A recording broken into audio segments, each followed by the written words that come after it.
Home maker అనేది చాలా tough task. So 100 rupees అంటే 100 రూపీస్ అమ్మమ్మకి ఇచ్చేసేవారు. అండ్ అమ్మమ్మ అంతా మేనేజ్ చేసేది. ఆ 100 ఆ 100 రూపీస్లో for example school fee, right, ఇంట్లో ఖర్చులు అన్నీ. So women are the best finance people, right? ఎందుకంటే వాళ్ళకి తెలుసు ఎలా మేనేజ్ చేయాలి. 100 రూపీస్ ఇచ్చినా, 500 రూపీస్ ఇచ్చినా, 1000 ఇచ్చినా 100% వాళ్ళు బాగా మేనేజ్ చేయగలరు. అయితే నాకు ఒక ఇన్సిడెంట్ ఏం గుర్తుందంటే, ఒక 2-3 ఆంటీలది డబ్బు పోయింది. వాళ్ళు ఎక్కడికో వెళ్ళిపోయారు ఇవన్నీ పట్టుకుని డబ్బులు. సో అందుకనే చాలామంది సేవింగ్స్ అనగానే ఇంట్లోనే పెట్టుకుందాం, ఈ గొడవలు ఎందుకు అనుకుంటారు. అండ్ ఫైనాన్షియల్ ఇండిపెండెన్స్ ఒక ప్రిన్సెస్ డ్రాప్ అంటే గుర్తొచ్చింది. మన డెసిషన్స్ మనం తీసుకోవచ్చు అనిపిస్తుంది. దట్ ఈస్ నా పర్స్పెక్టివ్. అవును, I don't have to or want to rely. అంతే కదా, నిజంగా ఏమైనా అడగాలన్నా అడగలేను. అంతే కదా, బికాజ్ అది చాలా అలవాటు ఇన్వైవ్ అయిపోయి ఉంటుంది. సో ఇది India's first ever Telugu mom and daughter podcast. మన జీవితాల్లో చాలా విషయాలు మాట్లాడుకుంటూ ఉంటాం, కానీ డబ్బు విషయానికి వచ్చేసరికి చాలా ఇళ్లలో మౌనం మిగిలిపోతూ ఉంటుంది. అందుకే కదా మన సభలో వాయిదా వేసుకుంటూ వచ్చిన మాటల గురించి మాట్లాడుకుందాం అనుకున్నాం. ఈరోజు మనం సంపాదన గురించే కాదు, స్వాతంత్రం గురించి కూడా మాట్లాడుకుందాం. ఆర్థిక స్వాతంత్రం. Welcome to the episode of financial independence in Sabha, the mom and me podcast. So అమ్మ, యూజువలీ మనం ఏ ఎపిసోడ్ అయినా సరే అప్పుడు ఇప్పుడు కంపేర్ చేసుకుంటూ ఉంటాం కాబట్టి ఈ విషయంలో కూడా అదే చేద్దాం. అప్పట్లో సంపాదన లేకపోతే ఆర్థిక స్వాతంత్రత అన్న కాన్సెప్ట్స్ ఉండేవా? ఉంటే ఎలా ఉండేది? అప్పుడు ఎక్కువ మగవాళ్ళకే బాధ్యత ఉండేదా? ఆడవాళ్ళ రోల్ ఏంటి? ఇవన్నీ నాకు తెలుసుకోవాలండి. సో అప్పుడు మహిళలు వాళ్ళు ఇంటికే ఎక్కువ పరిమితమై ఉండేవారు. ఎందుకంటే బాధ్యతలు చాలా ఉండేవి, పిల్లలు ఎక్కువ మంది ఉండేవారు, వాళ్ళని చూసుకోవడంలోనే టైం అయిపోయేది. కానీ పొదుపు అనేది వాళ్ళే ఎక్కువ నేర్పించేవారు పిల్లలకి. ఇప్పుడు మాకు కూడా అంతే. పొదుపు అనేది ఎక్కడి నుంచి వచ్చిందంటే మా అమ్మ దగ్గర నుంచే వచ్చింది. కానీ ఆ ఫినాన్షియల్ ఇండిపెండెన్స్ ఏదైతే ఉందో అది వాళ్ళకి ఆ డెసిషన్ మేకింగ్ లేదు వాళ్ళకి అప్పట్లో. కరెక్ట్. ఎక్కడికి వెళ్ళి ఉద్యోగం చేయాలి అంటే తెలీదు, ఇంకో ఊరు వెళ్ళాలి అంటే చాలా కష్టం. ఇప్పుడు నగరాల్లో ఉన్న వాళ్ళకి అప్పుడు ఎక్కువ జాబ్సే లేవు ఆడవాళ్ళకి. సో ఎక్కడో వెళ్ళి చేయాలి అంటే పిల్లలు ఎక్కడ వదులుతారు? సో ఇవన్నీ ఇష్యూస్ వల్ల చాలా తక్కువైపోయింది. అప్పుడు చాలా తక్కువ మంది చేసేవారు. ఇక తర్వాత ఈ ఇష్యూస్ సాల్వ్ అయ్యి అమ్మాయిలు ఎక్కువ ఉద్యోగం చేస్తున్నారు. సో డెసిషన్ మేకింగ్ కొంచెం ఇబ్బంది అయ్యేది. అదే అంటున్నాను. అన్నట్టు డెసిషన్ మేకింగ్ వరకు వచ్చేసరికి మహిళలకు ఎక్కువ ప్రాధాన్యత ఇచ్చేవారు కాదేమో. కరెక్ట్. నీకెప్పుడు అనిపించింది ఫస్ట్ టైం డబ్బు సంపాదన ఉండాలి అని? అండ్ నీ ఇంట్లో ఎవరిని చూసి నువ్వు ఇన్స్పైర్ అయ్యావు, ఎవరిని చూసి బాధపడ్డాయో, వీళ్ళు కూడా ఉద్యోగం చేస్తుంటే బాగుండేది అని ఒక థాట్ ఉంటుంది కదా ఎవరన్నా? తప్పకుండా. ఎందుకంటే మా అమ్మ చాలా చదువుకుంది, పెళ్ళాక కూడా తాత చాలా చదివించారు, ఇంట్రెస్ట్ ఉందని. సో తన్ని చూసి నాకు తనే రోల్ మోడల్. చాలా మెంటలీ చాలా స్ట్రాంగ్, రైట్? సో చెయ్యాలి, నువ్వు చదువుకోవాలి, నువ్వు ఉద్యోగం చేయాలి, ఊరికే చదువుకుని వేస్ట్, ఉద్యోగం చేస్తేనే చాలా బాగుంటుంది. ఆర్థిక స్వాతంత్రం అప్పుడే వస్తుంది ఒక మహిళగా. చదువుకుని ఇంట్లో కూర్చుంటే నో ప్రాబ్లం, వాళ్ళకి పిల్లలకి నేర్పించవచ్చు. కానీ మనకి ఆర్థిక స్వాతంత్రం గురించి మాట్లాడుకుంటున్నాం కాబట్టి ఆ డెసిషన్ మేకింగ్, నేను చెయ్యాలి, నా అంతటి నేను సంపాదించుకోవాలి, నా కోసం నేను ఖర్చు పెట్టుకోవాలి, నా పిల్లల కోసం నేను ఖర్చు పెట్టుకోవాలి అన్న ఫీలింగే అసలు కిక్కే వేరు.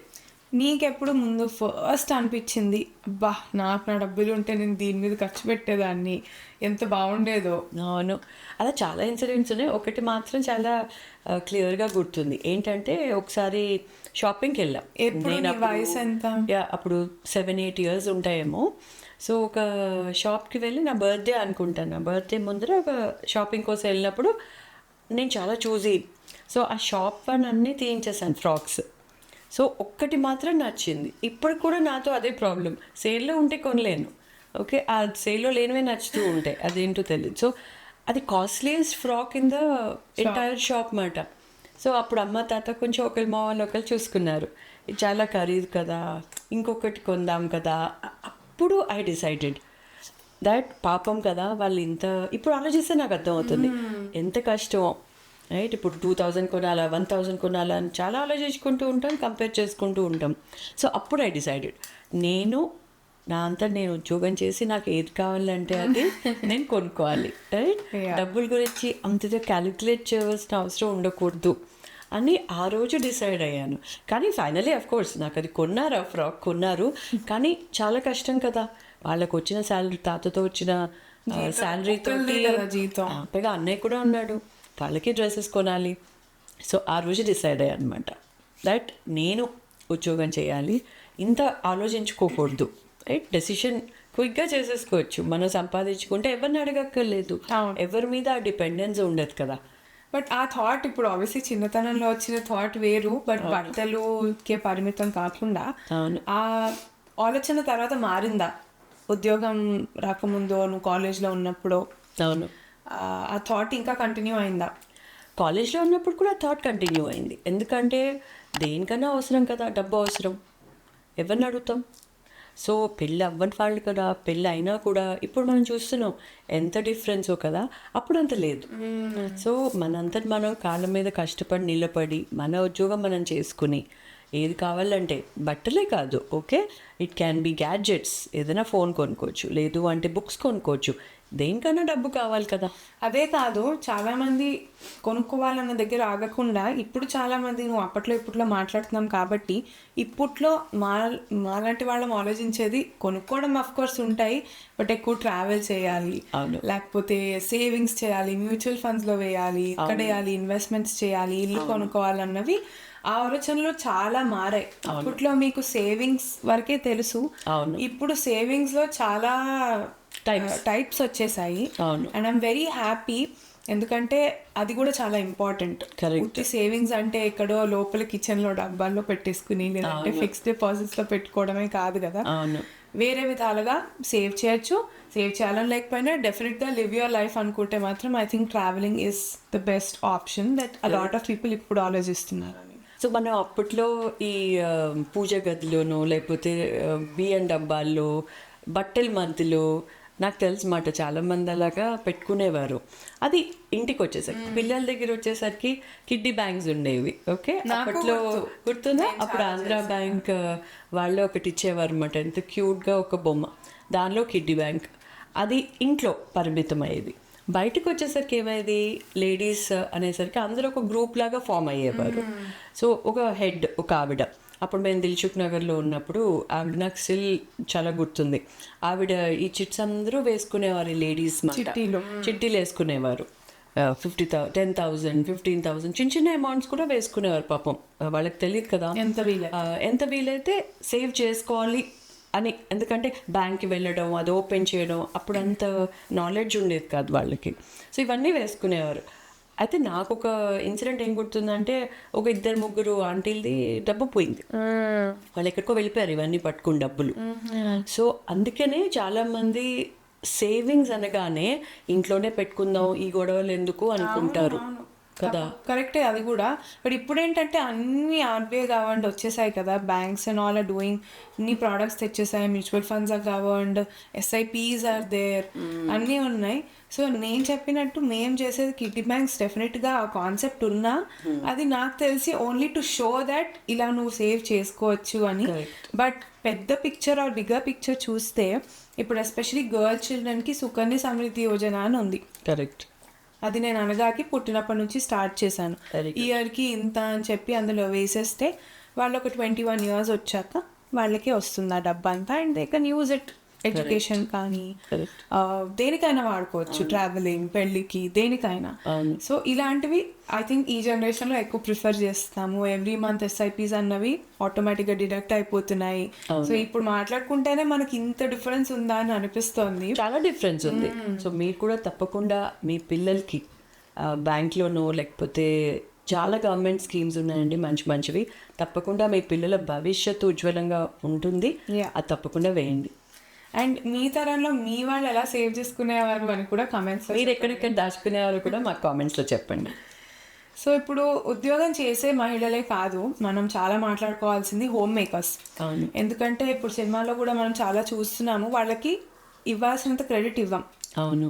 అండ్ చెప్పము that you did so well. ఉద్యోగాల్లో మనకు ప్రమోషన్లు వస్తాయి, రోజు పని చేస్తే సూపర్ అంటాం, కానీ ఇంట్లో నా ఉద్దేశంలో ఇంకా టఫ్. అవును. అండ్ మొత్తం హౌస్ హోల్డ్ని మేనేజ్ చేయడం. అవును. సో అప్పుడు నువ్వు అన్నట్టు అమ్మమ్మని చూసావు, తర్వాత నువ్వు చేసావు కాబట్టి అవును. నువ్వేమైనా చెప్పాలనుకుంటున్నావా? బికాస్ వాళ్ళు చేసే పని is not an easy task. అవును. But what do you think? Home maker అనేది చాలా టఫ్ టాస్క్, రైట్? ఎందుకంటే వాళ్ళు వర్క్ అండ్ వర్క్ అంటే ఇంట్లో వర్క్, రైట్? చాలా ఉంటాయి పని చేసేవి. కొన్ని అవుట్సోర్స్ చేయొచ్చు, ఇవ్వచ్చు పని వాళ్ళు అది, కానీ స్టిల్ వాళ్ళే చేయాలి కదా మెజారిటీ ఆఫ్ ద వర్క్. పిల్లల్ని చూసుకోవాలి, పిల్లలు ఉంటే, తర్వాత ఇల్లంతా బ్యాలెన్స్. ఈ బ్యాలెన్స్ అనేది చాలా కష్టం. అయితే మా ఫ్రెండ్స్ కొంతమంది, మా మేల్ కాలీగ్స్ అంటూ ఉంటారు, మా wife is our finance minister అని చెప్పి. ఎందుకంటే వాళ్ళే ఫుల్ కంట్రోల్, ఫినాన్స్ కంట్రోల్ చేసేదంతా వాళ్ళే. ఓకే, నా పర్సనల్గా కూడా తాత వచ్చి డబ్బులు అమ్మమ్మకి ఇచ్చేసేవారు, శాలరీ. అప్పట్లో క్యాష్ తీసుకుని ఇచ్చేసేవారు కదా, తీసుకొచ్చి ఇచ్చేసేవారు. ఏమీ తెలియదు తాతకి. ఓకే, సో 100 రూపీస్ అంటే 100 రూపీస్ అమ్మమ్మకి ఇచ్చేసేవారు. అండ్ అమ్మమ్మ అంతా మేనేజ్ చేసేది. ఆ 100 రూపీస్లో for example school fee, right, ఇంట్లో ఖర్చులు అన్నీ. So women are the best finance people, right? ఎందుకంటే వాళ్ళకి తెలుసు ఎలా మేనేజ్ చేయాలి. 100 రూపీస్ ఇచ్చినా, 500 రూపీస్ ఇచ్చినా, 1000 ఇచ్చినా 100% వాళ్ళు బాగా మేనేజ్ చేయగలరు. ఇప్పుడు కూడా అదే అనుకుంటా.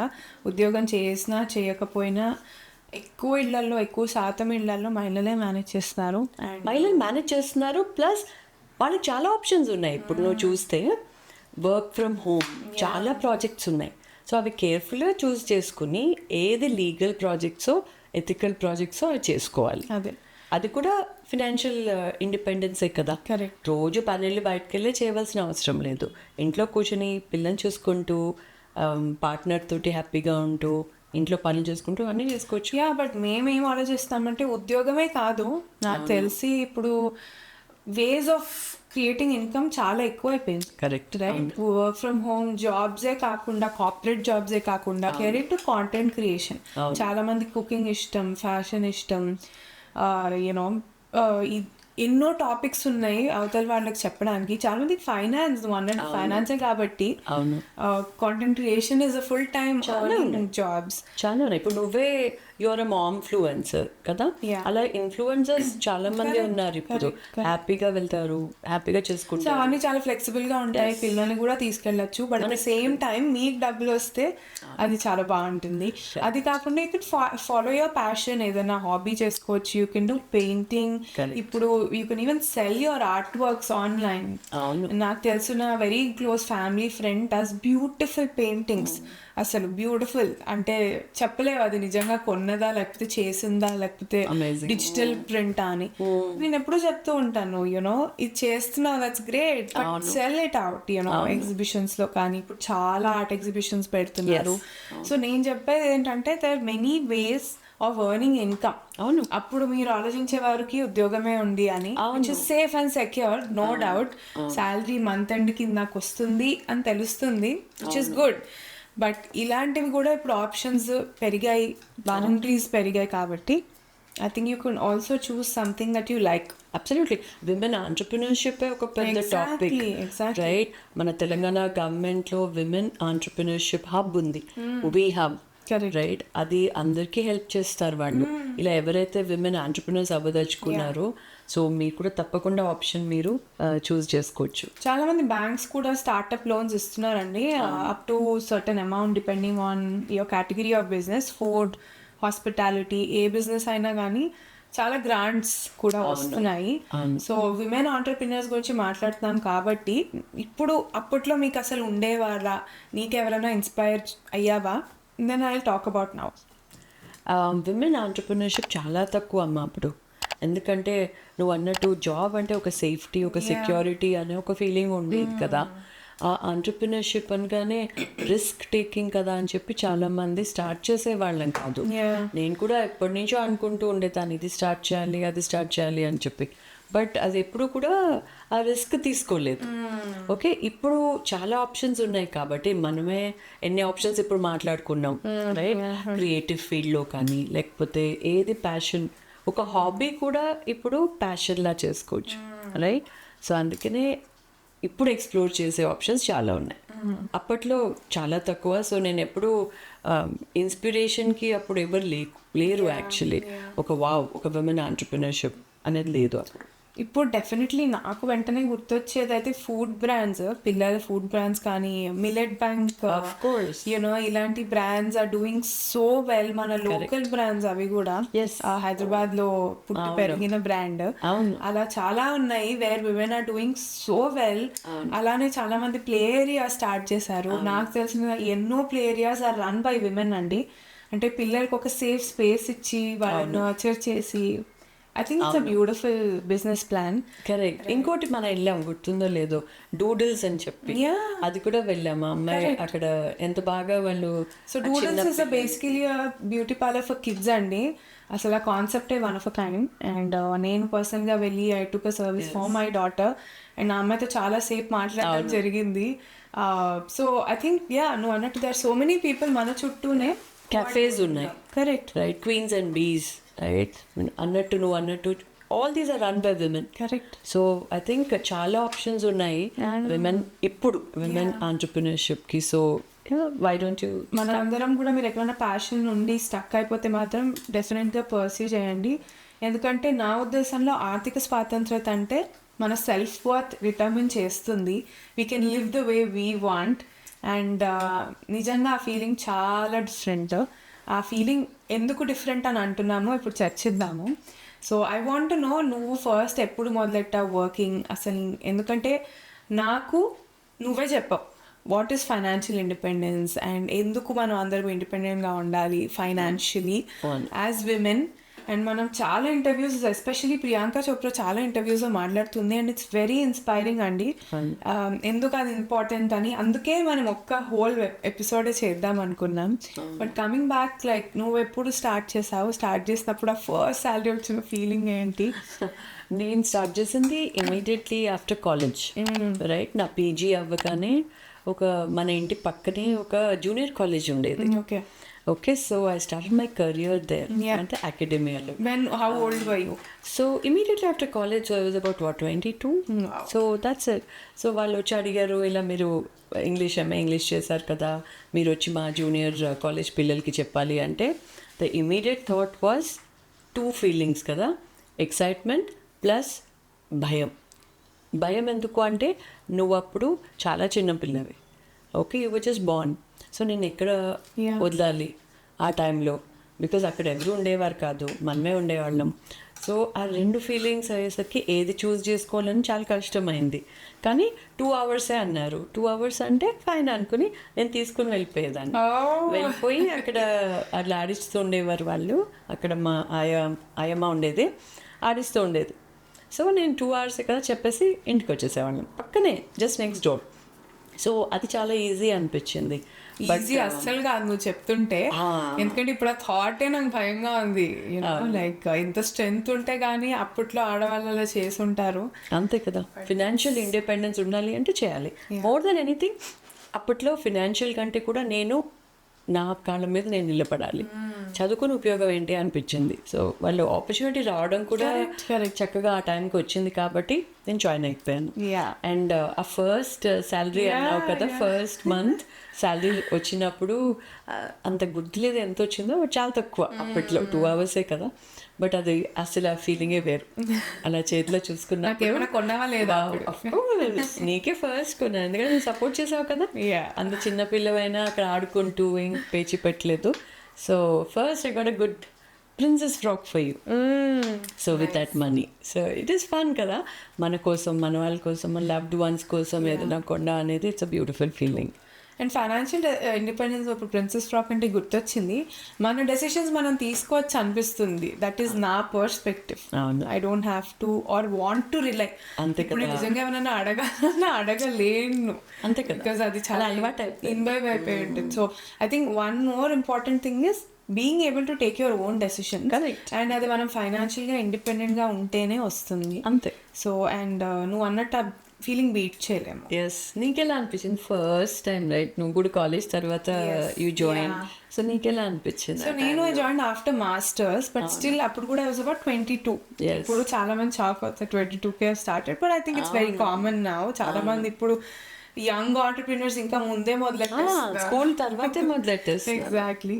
బట్ సేమ్ థింగ్, నేను చాలా తక్కువ జాయిన్ అయ్యా, బట్ అప్పుడు నా ఉద్దేశం తక్కువ ఎక్కువ కాదు, నువ్వు చెప్పిందే ఆనెస్ట్లీ ఫాలో అయిపోయాను. That you know you have to do something in life. And ఇప్పటికి it's been 10 years I started working, and ఇప్పటికీ ఆ ఫీలింగ్ పోదు. ద మూమెంట్ ఆ 31st 30th ఫస్ట్ నీ శాలరీ క్రెడిట్ అవ్వగానే అబ్బా, అది బట్టలు నువ్వు అన్నట్టు ఆబ్వియస్లీ నాకు కూడా డాటర్ కొనడము, సేవ్ చేయడము. And another important thing is మనం స్పెండ్ చేసే ముందు ఫస్ట్ సేవ్ చేసేసుకుని తర్వాత మిగిలిన అమౌంట్తో స్పెండ్ చేసి మన డెసిషన్స్ మనం తీసుకొని ఎక్కడైనా ట్రావెల్ చేయాలన్నా ఏదైనా, బట్ దట్ ఫీలింగ్ నువ్వు అడిగినట్టు ఈజ్ ఇన్ఎక్స్ప్లెయినబుల్. అంతే కదా, బికాస్ ఫినాన్షియల్ ఇండిపెండెన్స్, ఆర్థిక స్వాతంత్రం అంటే మనము రిపబ్లిక్ డే ఎపిసోడ్లో మాట్లాడుకున్నట్టున్నాము. స్వేచ్ఛ వచ్చినా కూడా స్వేచ్ఛ బాధ్యతతో కూడా రావాలి. సో స్వేచ్ఛ ఎక్కడ ఉంటే బాధ్యత వెంటనే రావాలి. సో ఇది కూడా అంతే, ఫినాన్షియల్ ఫ్రీడమ్ వచ్చింది కదా అని చెప్పేసి ఏర్పడితే అది చేయకూడదు కదా. మనము ఆ బాధ్యతగా ఒక రెస్పాన్సిబుల్ ఉమెన్గా మనం ఎలాగది కంట్రోల్ చేసుకుంటూ కాస్ట్ క్యాలిక్యులేట్ చేసుకుంటూ అంతే, మన కోసం పిల్లల కోసం కూడా వాళ్ళ ఎడ్యుకేషన్ కోసం మోర్ దెన్ ఎనీథింగ్. ఈ రోజుల్లో చాలా fees is very high. So వాళ్ళకు కూడా మనం సేవ్ చేసుకుంటూ ముందుకు వెళ్ళాలి. సో సంపాదన కేవలం డబ్బు గురించి కాదు, మన ధైర్యం, కరెక్ట్, డెసిషన్ మేకింగ్, అండ్ నువ్వు అన్నట్టు మోస్ట్ ఇంపార్టెంట్లీ బాధ్యత నేర్పిస్తుంది. అంతే కదా డబ్బు రావడం. సో ఇప్పుడు ఇవి మాట్లాడుకుంటున్నాము, ఇవన్నీ చాలా మంచి అడ్వాంటేజెస్, కానీ దీని గురించి మాట్లాడుకుంటున్నప్పుడు మనం డిసడ్వాంటేజెస్ కూడా మాట్లాడుకోవాలి కదా. కరెక్ట్. సో నేను చేసిన తప్పులేంటో నాకు గుర్తొస్తున్నాయి, నేను చెప్తాను. ఈ 10 ఏళ్లలో నేను నేర్చుకున్నవి, చాలా లేట్గా నేర్చుకున్నవి, డబ్బులు హ్యాండిల్ చేయడంలో కూడా ఉన్నాయి చాలా. Then you can tell me yours.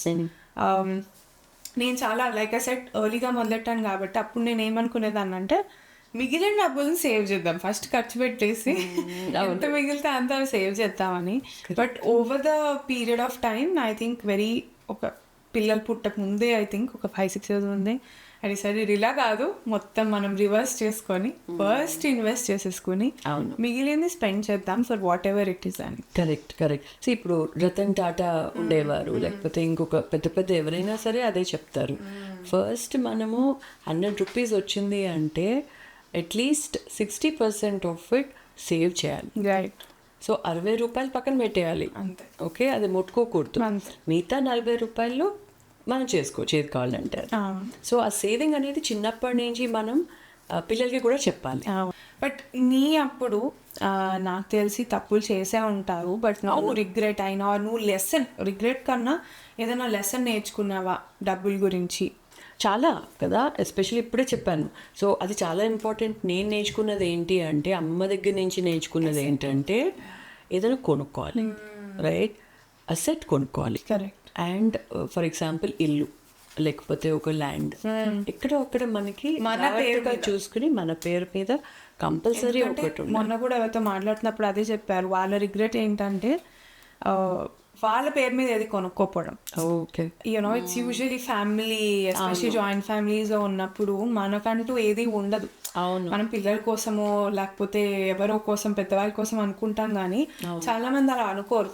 ఇప్పుడు జనరేషన్ ఆబ్వియస్లీ, ఇప్పుడు కూడా చాలా మంది, ఇన్ఫాక్ట్ నేను కూడా నా కూతురికి ఏం కొనాలని అనుకుంటాను తప్ప, మేబీ మనం అలా కండిషన్ అయిపోయామేమో, అలా అనుకుంటాం వెంటనే. అంటే యాజ్ విమెన్ ఐ థింక్ మనకు అది ఉంటుంది, అదే కండిషన్. అంతే. కానీ మన పేరు మీద ఒకటి సొంతంగా ఉండడం is so important, and that is also part of financial independence. అంతే కదా, ఎస్పెషలీ ఇమూవబుల్ అసెట్స్ అంట. అందుకని ఒక ఇల్లు కానీ ఒక ల్యాండ్ కానీ అసలు చాలా ఇంపార్టెంట్ ఈ రోజుల్లో ఎస్పెషల్లీ. సో మీరు కూడా మీ పిల్లల్ని ఇలాగే బాధ్యతగా పెంచండి, అండ్ ఫినాన్షియల్ ఇండిపెండెన్స్ గురించి తప్పకుండా వాళ్ళకి నేర్పిస్తూ ఉండండి. ఆర్థిక స్వాతంత్రం అంటే ఒక దారిలో నడవడమే కాదండి, మన దారిని ఎంచుకొని నడవడం. ఈ ఎపిసోడ్ మీకు నచ్చిందని నేను అనుకుంటున్నాను. మీలో ఒక్కడైనా ఇన్స్పైర్ అయ్యి ఫైనాన్షియల్గా ఇండిపెండెంట్ ఉంటే please comment and we'll be very happy to know. మీరు ఎవరైనా విమెన్ ఆంటర్ప్రీనర్స్ ఉన్నా మాకు చెప్పండి, మీలో మీ స్టోరీ మేము చెప్పడానికి will be very happy to showcase మా పాడ్కాస్ట్లో. ఇదండి ఇవాల్టి సభ. మీకు నచ్చినట్టయితే please like, share, comment and subscribe. Hit the bell icon as well. Thank you అండి. మీరు కూడా మీ టాపిక్స్ ఏదైనా మేము ఇక్కడ మాట్లాడుకోవాలి, సంభాషించుకోవాలి అని మీకు అనిపిస్తే తప్పకుండా కామెంట్లో మీరు రాయండి. మా ఈమెయిల్ కూడా ఉంది, అది కూడా రాయొచ్చు మీరు. ఆ టాపిక్ మేము తప్పకుండా ఇక్కడ మాట్లాడతాం. అంతవరకు వచ్చే సభలో మళ్ళీ కలుద్దాం. అంతవరకు నమస్తే. ఇది India's first ever Telugu mom and daughter podcast.